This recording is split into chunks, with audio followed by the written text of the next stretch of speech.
Monsieur Patrice de Charette, nous sommes vraiment très heureux de vous accueillir aujourd'hui et de pouvoir donc vous entretenir un petit peu sur votre travail en Tunisie. D'abord, je rappelle qui vous êtes. C'est vraiment un magistrat, non pas français, mais un magistrat plus que français, quasiment international. C'est pas quasiment, littéralement international.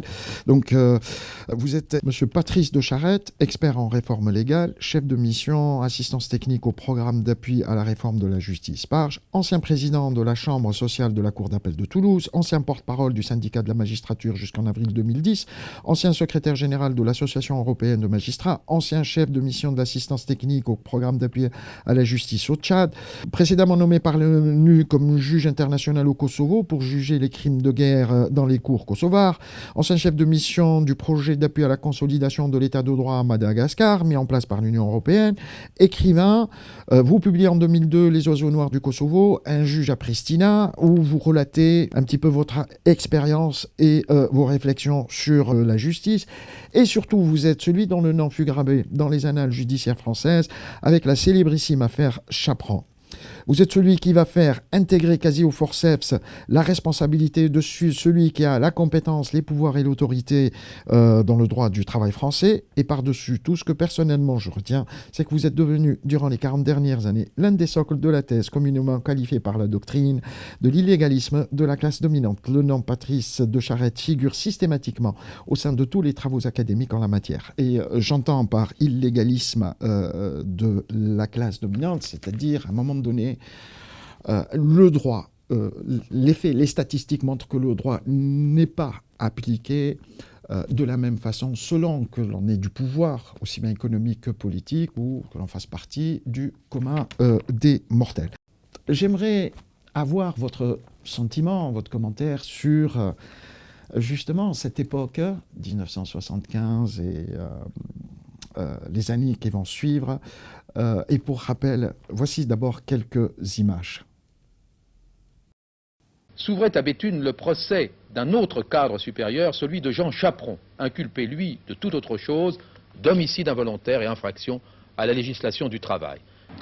La responsabilité principale incombe, semble-t-il, au chef d'entreprise qui n'a pas pris les mesures nécessaires pour assurer la sécurité du travail. C'était le 29 septembre 1975 et la décision de mettre en prison M. Chaperon avait été prise par un jeune juge d'instruction, M. de Charette. Et parmi les membres du syndicat de la magistrature, il faut avouer que certains sont sortis du rang depuis quelques années. Et en particulier, ils sont sortis du rang pour avoir remis en cause une certaine idée de la justice. Une section syndicale des magistrats est en pointe, celle de Béthune. Elle s'est illustrée pour avoir par exemple placé un PDG en prison à cause d'un accident de travail ou pour entrave aux droits syndicaux. Nous, ce que nous prétendons simplement, c'est appliquer la loi à tout le monde, ce qui, semble-t-il, ne se faisait pas jusqu'à présent. Ce que nous voulons aussi, c'est surtout être contrôlés par les gens au nom duquel nous rendons la justice, c'est-à-dire par le peuple français. 40 ans après, que retenez-vous ? Ça a été un moment tout à fait exceptionnel. Il est vrai que cette affaire a créé un choc absolument considérable dans l'opinion, parce que c'était la première fois qu'un chef d'entreprise se retrouvait en prison, comme un voleur de voiture ou comme un cambrioleur, pour une infraction involontaire qui avait causé la mort d'un ouvrier. J'étais à l'époque dans le nord de la France, dans le Pas-de-Calais, et à quelques dizaines de kilomètres, il y avait un site qui s'appelait Usinor Dunkerque. Il y a eu, dans les 5 dernières années, 5 années précédentes, il y avait 70 morts par accident du travail et aucune poursuite judiciaire. Donc le fait de mettre en détention préventive un chef d'entreprise pour ce motif a eu un retentissement absolument considérable. Et il a créé chez les patrons, chez les employeurs, un effet de sidération absolue. Les gens n'imaginaient pas qu'une telle chose pouvait leur arriver.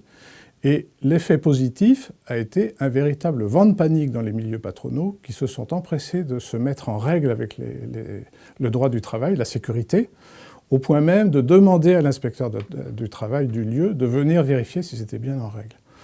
Alors, l'effet a été positif. Bon, c'est peut-être pas, je ne suis pas le mieux placé pour le dire, mais c'est un fait. Avant cette affaire, il y avait 4000 morts par an dans les accidents du travail. L'année d'après, il y en a eu 2000. Donc, et ce chiffre a continué. Le magistrat, donc, est-il un simple arbitre ou également un acteur politique, ne serait-ce qu'en matière de politique, à la fois judiciaire, mais aussi législative? Politique, certainement pas au sens partisan. Le juge, il n'entre pas dans une compétition au sein d'un parti pour conquérir le pouvoir, ce n'est pas son travail. Mais par les décisions qu'il prend, il donne une vision de la société. Et c'est une vision de société qui a clairement un sens politique au sens large. Quand un juge dans un tribunal correctionnel dit que c'est plus grave de porter atteinte aux personnes que de porter atteinte à un bien, c'est une position. C'est une position qui donne une vision de la société et de son organisation. Donc c'est une position qui, à mon sens, au sens large, est de nature politique. En ce moment, vous êtes en Tunisie, vous occupez les fonctions de chef de mission pour l'assistance technique au programme d'appui à la réforme de la justice tunisienne, donc le PARJ. Ma première question, quel est votre bilan après donc presque 2 années, c'est ça? 2 ans, oui. Quel est votre bilan donc en matière de moyens dont dispose la justice tunisienne, pour ce que vous en avez vu, audité durant ces 2 dernières années? Le PARJ, c'est un programme de l'Union européenne, qui est financé par l'Union européenne de façon significative, puisqu'il y a plus de 80 millions de dinars pour toute la durée du programme.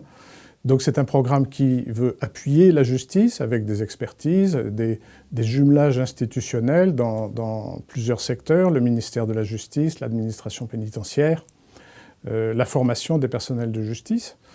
Alors le bilan, bon, c'est prétentieux de faire un bilan au bout de 2 ans, mais moi, ce que j'observe, c'est que les magistrats, et ça, tous les magistrats le disent dans le monde entier, disent « nous ne sommes pas nombreux, nous n'avons pas assez de moyens humains ». J'ai une vision un peu différente. Il y a 2200 magistrats en Tunisie pour 11 millions d'habitants. Si on fait des comparaisons internationales, la Tunisie est largement pourvue en effectif de magistrats. Si on fait le ratio la France, 8500 magistrats pour 65 millions d'habitants, donc c'est beaucoup moins en proportion. Là où il y a un évident problème en Tunisie, c'est les greffiers. Un système judiciaire, ça ne fonctionne pas s'il n'y a pas des greffiers en nombre suffisant et en qualité suffisante. Et là, il y a une difficulté. Parce que les greffiers, actuellement, ceux qui gèrent les dossiers, qui tapent les jugements, qui exécutent les décisions en matière pénale, ils sont recrutés sur un concours, mais ils ne sont pas formés. Une fois qu'ils sont recrutés, ils sont formés sur le tas. Ils ont une petite formation permanente, mais seulement pour accéder au grade supérieur. Donc, c'est pour ça que le PARJ, ce programme européen, justement, a mis en place une grosse opération pour améliorer la formation, notamment des greffiers, celle des magistrats aussi, et celle des personnels de justice.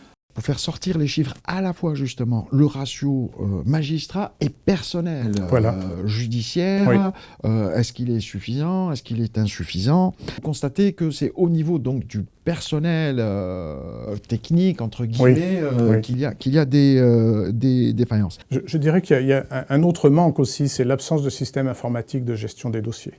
Il y a quelques vieilles applications informatiques pour enregistrer les dossiers, mais il n'y a pas de véritable application de gestion. Et ça, quand la Tunisie, quand la justice tunisienne en disposera, ça va changer évidemment beaucoup les choses, parce que ça permet d'améliorer très fortement la productivité, entre guillemets, en tout cas de diminuer les délais de jugement.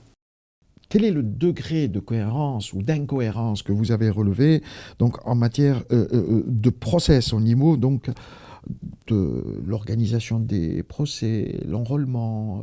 Est-ce qu'il y a de la perte d'énergie, de la perte de ressources, des incohérences ensemble? Il y a pour beaucoup le poids de routine et d'habitude de travail qui, même sans moyens supplémentaires, pourraient être changés et qui amélioreraient beaucoup les choses. 2 ou 3 exemples, si vous voulez. Quand vous allez à l'audience d'un tribunal correctionnel, vous voyez qu'il y a 300 affaires qui sont appelées. On ne peut pas juger 300 dossiers en une demi-journée. C'est techniquement impossible. Ça veut dire qu'il y en a au moins 250 qui vont être renvoyés à d'autres audiences et qui vont être et à nouveau renvoyés. Donc la question vient tout de suite, mais pourquoi est-ce que vous n'en mettez pas 50 puisque vous n'allez en juger que 50 ? Ah oui, mais c'est parce que il faut les fixer le plus vite possible. J'ai dit fixer le plus vite possible, mais elles ne seront pas jugées tout de suite. Donc pourquoi est-ce que vous ne faites pas un calendrier ? Et c'est ça la solution. Dans tous les systèmes judiciaires, on a ce problème. On a des dossiers qui arrivent, il faut les inscrire à des audiences. Eh bien, on les inscrit de façon échelonnée. Mais ça heurte les habitudes. Et ça, c'est très compliqué à changer ce type d'habitude. Dans les affaires civiles, donc les procès que se font les gens entre eux, il y a 150 ou 200 dossiers qui sont appelés à chaque audience. Mais ça veut dire que les gens viennent, les avocats viennent. Un avocat qui se déplace, c'est normal, il facture son client. On appelle les dossiers simplement pour voir où ça en est. Est-ce qu'ils ont échangé leurs conclusions? Est-ce qu'ils ont échangé leurs pièces? Et finalement, on en juge 5 ou 6. Donc là, la solution, elle est bien connue. On l'a fait ailleurs, dans d'autres pays. Tout le travail préparatoire, on le fait dans un bureau avec un seul juge, et pas avec 3 à l'audience publique, avec une foule incroyable de gens. Donc ça s'appelle la mise en état des affaires civiles. C'est très simple à faire. Le troisième exemple, parce que je ne veux pas non plus en donner trop, mais la rédaction des jugements. Un jugement en matière civile, ou en matière générale d'ailleurs, ça commence par ce qu'on appelle le résumé. En fait, le résumé, c'est l'exposé intégral des faits et l'exposé intégral de toutes les argumentations des parties et de toutes leurs demandes. Ce qui, de mon point de vue, ne sert à rien. Les parties, ils n'ont pas besoin que le juge leur écrive ce qu'elles ont demandé. En France, la loi est très claire, interdiction de faire ça. Ce qui intéresse les parties, c'est la motivation du juge. Et pourquoi il a décidé comme ça, et ensuite la décision. Et les juges tunisiens perdent des centaines et des milliers d'heures chaque mois et chaque année, simplement à écrire ce travail fastidieux qui n'est pas utile. Alors, ils disent oui, mais c'est dans le Code de procédure civile. Le Code de procédure civile, il dit le jugement rappelle l'objet du litige. Il ne dit pas de faire des pages et des pages. Or ça, ce sont des habitudes de travail. Et qui ont l'air de vraiment marquer, quoi. Je trouve que c'est un handicap pour la productivité. Il faut bien employer ce terme, même si c'est plutôt de l'économie, mais c'est un handicap pour le fonctionnement de la justice. C'est vrai qu'il y a des choses, il y a des anomalies dues, là encore, je pense, à des habitudes de travail. Les procès-verbaux qui arrivent chez le procureur, les procès-verbaux de la police, ils sont enregistrés dans un registre. Mais les plaintes que les gens envoient directement au procureur, ce qui est tout à fait possible et qui arrive très souvent, sont enregistrées dans un autre. Et quand le procureur envoie l'affaire en enquête à la police, comme il doit le faire, quand ça revient, c'est enregistré dans le registre des plaintes. Ce qui fait que c'est impossible pour un procureur de savoir combien il a de procès-verbaux. Alors que la solution, c'est très simple. Tout ce qui vient de la police ou de la garde nationale, quel que soit le cas de figure, on le met dans un seul registre. Et on dit registre, mais il se trouve que dans la plupart des tribunaux, il y a une application informatique pour enregistrer les dossiers. Et les malheureux greffiers enregistrent à la main dans un gros registre cartonné, et ils enregistrent en plus dans leur ordinateur. Double travail, qui ne sert à rien.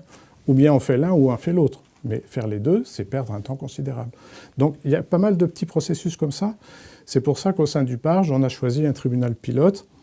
Et dans ce tribunal pilote, avec des experts magistrats européens et tunisiens, on montre d'autres façons de procéder, on suggère, et les magistrats tunisiens sont extrêmement réceptifs quand on leur parle de problèmes très concrets, de modifications de procédures. Ils sont tout à fait preneurs, et ça marche bien. Est-ce que vous avez un petit peu regardé pour les référés comment ça se passe, vu un petit peu une moyenne des délais Non, là j'ai pas étudié ça, et c'est extrêmement difficile d'avoir des chiffres parce que ça c'est un gros problème du ministère de la Justice. On n'a pas de statistiques fiables. Tous les mois, les pauvres greffiers passent des jours et des jours à remplir d'énormes documents statistiques qui arrivent au ministère de la Justice où il n'y a que 2 personnes et une stagiaire pour les traiter. C'est-à-dire c'est impossible, il y en a plus de 140 qui arrivent chaque mois. Donc on ne sait pas vraiment ce que fait la justice tunisienne. On le sait de façon fragmentaire, de ci, de là, mais on n'a pas de chiffre d'ensemble. Au niveau de la cohérence de la politique pénale, et là je fais référence à la législation en matière de répression, de chèques sans provision, consommation de stupéfiants, qu'avez-vous constaté? Est-ce que c'est cohérent, c'est incohérent? Est-ce que la sanction pénale, elle est faite vraiment pour remplir une fonction sociale, ou bien il y a des aspects assez surannés? Il y a des aspects qui sont plus que surannés, qui sont choquants. La loi sur la consommation de stupéfiants, comme vous savez, là les juges n'ont pas le choix parce que la loi leur impose à peine plancher. une peine plancher. Elle les transforme, nous on a écrit, elle les transforme en distributeurs automatiques de peines carcérales. Exactement, exactement. En les privant de leur raison d'être, c'est-à-dire le pouvoir d'appréciation, si l'emprisonnement est justifié ou pas, si... Pardon de vous avoir interrompu. Non, mais c'est tout à fait la réalité. Quelqu'un est pris avec un joint en main, la loi oblige le juge à condamner à 1 an de prison ferme.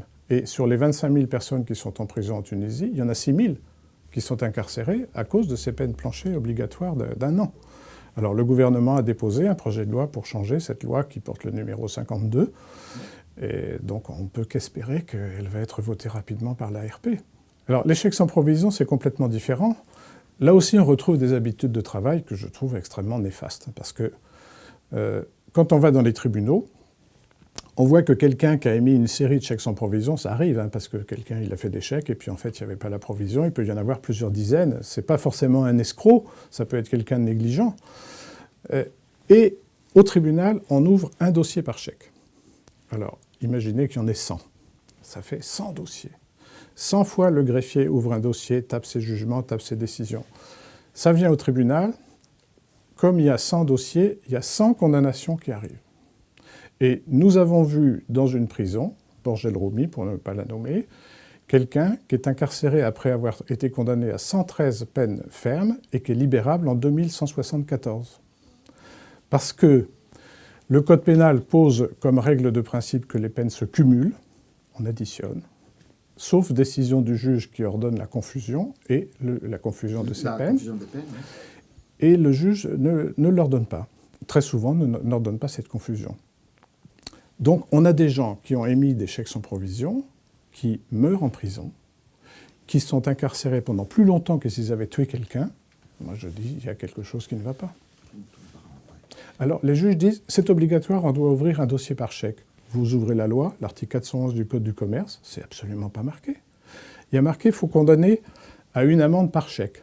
Bon, ça, d'accord, mais vous pouvez très bien avoir un dossier avec 100 chèques et vous prononcez 100 fois 100 peines d'amende, c'est pas un problème. En revanche, je ne prononcerai qu'une seule peine de prison. Vous voyez, donc ça c'est un résultat qui est extrêmement choquant, extrêmement choquant. Vous avez plusieurs dizaines, peut-être plusieurs centaines de personnes qui vont mourir en prison après y avoir passé 20 ans ou 30 ans pour des chèques sans provision. Et tout à l'heure, vous m'avez dit que les magistrats tunisiens sont très réceptifs.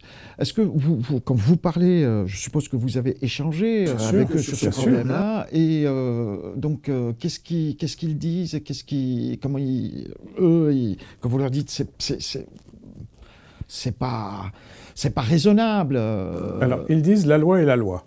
Alors je dis ça on est tous d'accord là-dessus. Mais la loi, elle vous permet d'ordonner la confusion des peines. Et donc vous avez toute l'attitude de le faire, et pour éviter ces conséquences choquantes. Et la loi est la loi, elle ne dit absolument pas qu'il faut ouvrir un dossier par chèque. Alors quand on parle de ça avec le procureur de notre tribunal pilote, il dit « Ah oui, c'est intéressant, je vais désormais ouvrir un seul dossier. Maintenant, après, il faudra voir comment vont décider les juges du tribunal. » Vous voyez, donc quand on en parle, on échange très facilement. Et je ne sais pas, parfois les collègues ont l'impression de découvrir quelque chose de nouveau qu'ils n'avaient pas pensé. Cette idée reçue selon laquelle il faut ouvrir un dossier par chèque, mais c'est vraiment une idée reçue, parce que c'est absolument pas marqué dans la loi. Et tous, absolument, sont irrévocablement persuadés de ça. Si je devais vous demander de résumer un petit peu le pourquoi d'autant de dysfonctionnements, donc au départ, c'est la routine, la lourdeur de l'administration qui est le comble un petit peu, qui est la cause des malheurs du justiciable tunisien.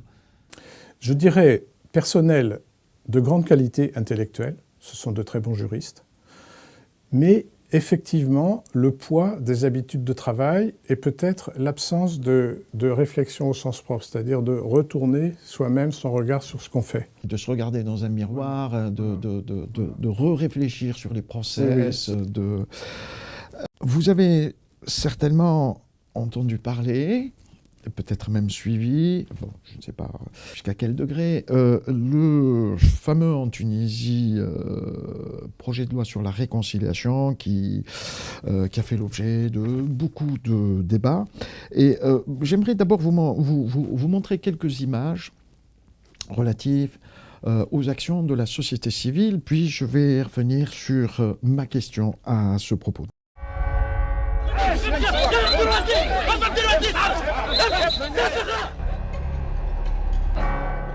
هذايا يحب يبيض السراق.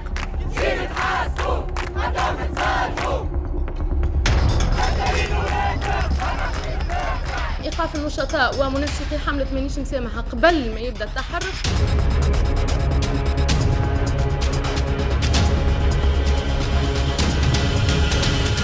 السيد رئيس الجمهورية اليوم يحب يبيض لنا صفحة كاملة سوداء من الفساد، من الانتهاكات، من الممارسات الفاسدة. ثم إرادة لتبييض الفساد وأعطوها أحسن اسمه المصالحة. نورمالمون الأمن علاش؟ بنصيفة تتصور انت. البلاد هذيا راهي ماشية في هاوية كان يتعدى القانون هذايا وراه صحيح باع وروح. رانا مانيش مسامحين ومانيش مسلمين.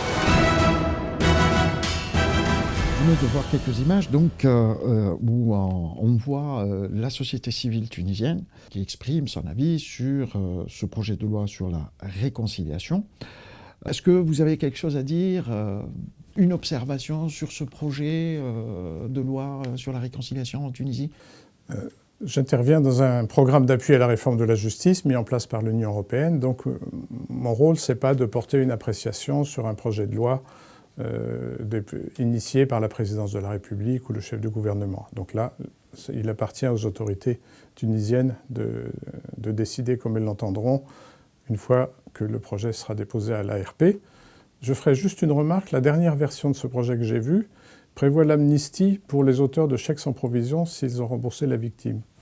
Ce qui montre que peut-être cet aspect-là de la question a été vu. Et ça serait positif. Pour en revenir donc à la société civile tunisienne, pensez-vous qu'elle est assez active, d'une part, et d'autre part, comment voyez-vous le rôle de la société civile dans le déroulement du cours de la justice? C'est une question importante parce que dans le programme PARGE là, dont je m'occupe, le programme européen, nous avons mission de renforcer la société civile pour la faire mieux participer au processus de réforme de la justice. La société civile, je trouve, on a un terrain favorable en Tunisie parce qu'elle est puissante, elle est très active. Les femmes tunisiennes, pour ne parler que d'elles, donc, sont particulièrement bien organisées et efficaces. Mais elles sont peu associées aux réformes de la justice. On travaille au sein du PARGE à l'appui à la réforme du Code pénal, du Code de procédure pénale, du Conseil supérieur de la magistrature, dont on a beaucoup parlé ces temps-ci. Pour les réformes des codes, il y a des commissions de réforme, il n'y a personne de la société civile dedans. Et quand on pose la question au ministère de la Justice, qui a organisé ces commissions, ils disent « on les consultera après, quand le projet sera prêt ». Alors, moi je réponds, mais moi je me suis occupé de programmes d'appui également européens dans d'autres pays que vous avez cités au début. Et dans les processus de réforme des codes que j'ai mis en place dans ces autres pays, il y avait toujours des gens de la société civile. C'est-à-dire que moi, je préparais avec des experts un avant-projet et pendant toute une semaine, on en discutait, alors avec les juristes, les magistrats, les avocats, les gens du ministère, et on faisait venir la société civile. Et moi, j'y tenais beaucoup et c'était très utile. Parce que les gens, la société civile, ce sont les utilisateurs, ceux auxquels la justice va s'appliquer ou ceux qui vont avoir besoin de la justice. Et eux, ils ont une vision. Et ils disent, mais non, cet article-là va avoir telle conséquence sur le terrain, ça ne va pas, il faut changer. C'était extrêmement utile et très positif au moment de l'élaboration du projet. Parce qu'une fois que le projet est ficelé, qu'il passe à l'ARP entend la société civile, mais peut-être c'est un peu tard. Donc, notre travail, enfin mon travail, ça va être précisément de travailler avec les quelques associations, il n'y en a pas beaucoup, qui travaillent sur le secteur de la justice, de renforcer leurs capacités avec des processus de formation, de réflexion, et puis de mettre en place une plateforme de discussion de la société civile avec le ministère de la Justice. Alors j'espère que ceci va aboutir, mais je trouve que c'est quelque chose qui est tout à fait essentiel. Êtes-vous plutôt optimiste, plutôt pessimiste, plutôt entre les deux au niveau de la célérité de la réforme de la justice tunisienne pour qu'elle soit mais vraiment plus efficace, surtout pour répondre justement aux besoins d'une démocratie moderne? Je suis plutôt optimiste quand je vois le résultat favorable des projets pilotes qu'on met en place dans certains tribunaux. L'écho est très bon. Et les choses changent de façon très immédiate. Je vous donne un exemple. Actuellement, devant les tribunaux correctionnels, pratiquement la moitié des gens sont jugés par défaut parce qu'on n'a pas pu leur envoyer la convocation, parce que la police n'a pas pu le faire. Voilà. On a mis en place un processus qui, sans entrer dans les détails, fait que la convocation est remise le jour de l'enquête sur instruction du procureur au suspect, je parle de personnes qui ne sont pas en prison, bien sûr, ou bien par le greffier juste après. Et ce système fonctionne, les gens viennent à l'audience et ils ne sont pas jugés par défaut. Vous voyez, un petit truc tout simple. Relation au téléphone entre le procureur et les policiers. Direction de l'enquête véritable par téléphone. C'est ce qu'on appelle le traitement des affaires en temps réel. Eh bien, ce moyen-là diminue de façon considérable la charge de travail des tribunaux parce qu'on n'est pas obligé de rejuger les gens, de les reconvoquer X fois après qu'ils aient été jugés par défaut. Donc, petit exemple pour montrer que de nouvelles pratiques dont on fait la démonstration sur le terrain peuvent changer les choses. Parce que je trouve que c'est ça qui change, qui est important. Changer les lois, bien sûr, la Tunisie a besoin de réviser un certain nombre de codes et elle le fait. Elle le fait. Changer l'application de ces codes sur le terrain, c'est encore plus important, je trouve encore plus important, parce que c'est vraiment l'efficacité de la justice au jour le jour.